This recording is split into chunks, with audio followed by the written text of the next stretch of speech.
ñun mënuñoo am loolu ñun kay 3 ñun 3 rek moom lañ mën am soo ko amee mënoo génn mais dama ne dama koy waxaat fii fi ma toog nii fii la doyen Conté toog. Le doyen Conté c'est quelqu'un qui mérite énormément de respect dafa toog fii ne le dernier match contre l'Irak sera capital ma seetaan ko bërki démb avant muy yéeg plateau mu ne en coulisses mi ngi doon évoquer les possibilités d'une contre-performance de l'équipe nationale du Sénégal te toogoon na fii Sport Live 221 ne match contre Irak bi dinañu dem ba benn période dinañu xam importance bi ma waxaat ko fii am na ñoo xamante ne nekkuñu ci ministère bi nekkuñu ci fédération bi mais ils connaissent le football. Ils connaissent le football Idi. Entraîner équipe bi yombul c'est pas compliqué maa ngi koy tooñ démb nee naa maxu mii suñ ko joxoon équipe bi mu entraîné ko yow seetaanal émission yi rek di déglu sénégalais yi. te dafa mel ni nag seetaanal émission yi ngay xool commentaire u sénégalais yi moo tax ma ne la maxu entre temps qu'est-ce qui s'est passé man jàpp naa ne de dafa am lenn loo xamante ne. qu'est-ce qui s'est brisé. dafa ñëw impacter équipe bi. parce que bu équipe Sénégal bii nii. moo joué woon bërki démb ak Maroc. c'est quoi le réel problème qu'est-ce qui s'est passé entre temps il y a des choses yoo xamante ne c'est pas le moment d'en parler mais fracture am na am na leen loo xamante ne du lépp nag nga mën a téye du lépp nga mën a téye Idi. mais est-ce que conditions yi tamit méngoo na ak. les conditions n'étaient pas réunies pour l'équipe Idi l'entraîneur s'est retrouvé sans contrat. bi équipe bi waree dem États-Unis te loolu dañuy jot information ne Pape Thiaw nee na bëggul woon dem. parce que amagul contrat. parce que xamoon nañ ne Pape Thiaw xamoon na ne gars yi dañu ko bëgg a yóbbu. du ñu ko jox contrat mu dem ñu éliminer ko. ñu dem ba si biir ñu wax ay affaire prime. bien sûr joueurs yi jotuñu prime. ñu dem ba si biir ñu ne ñu des joueurs ont des problèmes pour s'alimenter. mais imagine man y a des trucs yoo xamante ne on les a envoyés mais yow si naaj bu tàng bii. ngay lekk noo xamante ne. il y a risque même de malaise.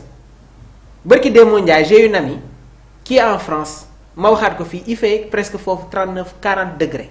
ma ne ko mais yow pourquoi tu ne manges pas mu ne ma pour te dire ñun ñii sax mënuñu dem liggéeyi dañu nekk alerte rouge dañuy def télétravail mais am na ay yenn lekk yoo xamante ne soo ko lekkee sax tu risques de faire un malaise. c'est vrai.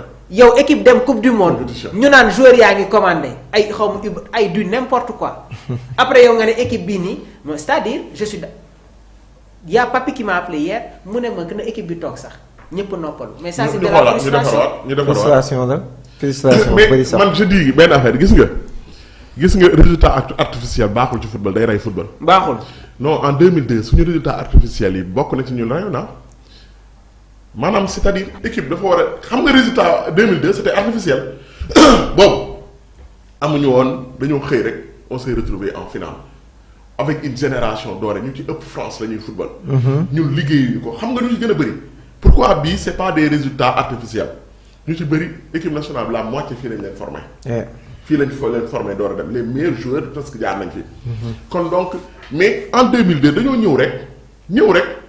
ñu am benn génération boo xam ne xamuñu fu mu jóge formé wu ñu leen ñu ci bëri bañ fi jógee yàgg na ñu ñëw rek dem finale. coupe d'Afrique. coupe d'Afrique oui. gagné nu mu tudd dem quart de finale coupe du monde mais après on a eu du mal à se reproduire. moo tax résultat artificiel baaxul. gis nga tey jii ak organisation bu bon bi buñ ci amee ay résultats positifs duñ xoolaat suñu bopp. parce que. man maa ngi déggalu mais fédération bi ñi ko wër ñëpp ay dealer lañ ay dóorkat fédération dóorkat la ñu am maanaam dóorkat yooyu bu ñu amee ay résultats nit ñi dañ leen ciy bàyyi. alors que quand une fédération est mal élue ñoo xam ne ci corruption la ñu jël seen ay forcing li Soxna Fall wax sànq dafa am solo. fédération bi presque Augustin rek moo tëb. oui c'est la continuité. c'est la continuité c'est-à-dire ñu lay dégg donc loolu il faut que ñu organiser wu. football bi c'est des professionnels gis nga joueurs yi ñu am ñii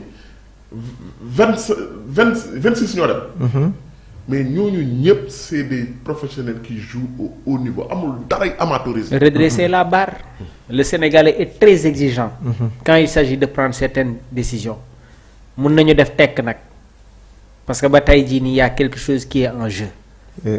mais gis nga lii su yamee fii nii je vous assure que il va se passer des choses hein. mais est-ce que dina fi yam parce que ñoom gëm nañ ko gis nañ ni Pape gëm na ko hier gis nañ tamit discussion bi nga xam ne rek. message bi may lancé waat. le peuple sénégalais tey jii. metti na mais nañu nekkaat ci ginnaaw équipe bi. c'est vrai c'est vrai. message boobu moom laay lancé waat Idi. ça fait 2 jours yoo xamante ne j'arrive pas à fermer l'œil soo bëggee damay yàqamti sax ñëw toog ci biir plateau bi pour xaw a génnee tuuti li nekk ci man te kenn mënul wax lépp. mais nañu gëmaat équipe bi. parce que bërki démb mais nag Mamour yow mere naa la. xam nga tax ma ne la dama mere depuis démb ba mu amee. laa la woo yow mi woo naa la wax la ne nu mu tudd grand mere naa la. c'est pas le moment ma. non mais d'accord c'est bien de protéger l'équipe. c'est pas le moment ma. c'est bien de protéger man yi nga xamante ne yor nañ ko su ma ko waxoon fii nii laa la wax kon jaratul sax ñuy seetaan match Sénégal Irak bi. ce n'est pas le moment. de parler d'accord je suis d'accord. oui je suis d'accord gis nga grand. yow parfois tu es trop diplomatique. man nit daf may wax lenn man bi mu Mamour di wax ne ma c'est ce qui s'est passé sur le contrat de Pape Thiaw daf fee bàyyi barki alxuraan laa la wax billaah dama julli sànq bu fekk door a ñëw Pape Thiaw da leen fee bàyyi dem gis ministre bi mais waxuma la leen rek je fais pas de politique je parle pas de politique mais Khady Diène Gaye bii l'ancien ministre mais am na pagaay yoo xamante ni bu fa nekkoon du ko nangu. du ko nangu imaginez Mamour bi elle me parle que ne Pape Thiaw dañ ko tardeel mu dem ba xam ne ñii kat naruñu ko jox contrat. li kii di wax Mamour wax ma il m'a dit quelques jours avant. oui Pape Thiaw bàyyi avant ñuy dem sax avant ñuy dem su ma juumul ça fait ay une semaine ak yooyu. ne da leen fee bàyyi dem xool directement ministre bi. mais il a fallu à ce que ne même le président de la République moo jël son téléphone pour parce que tamit soo ko joxul garantie. que ne yow kat yaa fi toog tu as signé un contrat de 2 ans. ngeen di xaar ngeen ne nañ ko dox li nga wax sànq nañu ko bàyyi mu perte ñu dàq ko mais loolu tamit du ça demande pas de la sérénité pour l'entraîneur. non yaa ngi la défense de Pape Thiaw. on doit se poser certaines questions. barki Demba Ndiaye le Sénégal jël CAN ki mu gagné jamono ji mi ngi def. des choses exceptionnelles ci coupe du monde. mais équipe bi joueurs yi am na si ñenn ñoo xamante ne ils sont même pas à 100%. concentration amul. tu constates des choses yoo xamante ne tàmmoo woon du ko gis. maintenant il y a des décisions quand même qui ont amené des débats des choix tactiques on n'en disconvient pas mais il y a une autre réalité derrière Idi et on va en parler Idi parce que am na leen loo xamante ne sénégalais ñi ngi koy commencer di dégg. mais on est à 48 heures d'un match important. On peut toujours se qualifier sur les 16e. Bien sûr. Et le football, on ne sait jamais. Man awma woon espoir mais soo gisee la frustration des Sénégalais ak yaakaar bi nga xamante ne mi ngi man de moom yaakaar moom am naa ko tey mais par moment nag dañuy waxante dëgg hier j'ai vu des commentaires. Certains m'ont dit non Mamour c'est pas le moment de s'exprimer ainsi. parce que xamoon nañu benn speech. si samay analyse mais il faut tamit suñu toogee ci suñu nekkee ci benn contexte bi ci benn période bi quand même Idi ñuy waxante dëgg. y a des choses yi nga xamante ne dans l'approche tactique jaarul yoon donc ñun si suñu xam-xam bu ndaw bi nga xamante ne yàlla may ñu ko dinañu tamit indi suñu xalaat partager ko ak internet yi nga xamante ne ñu ngi ñuy bàyyi xel quoi.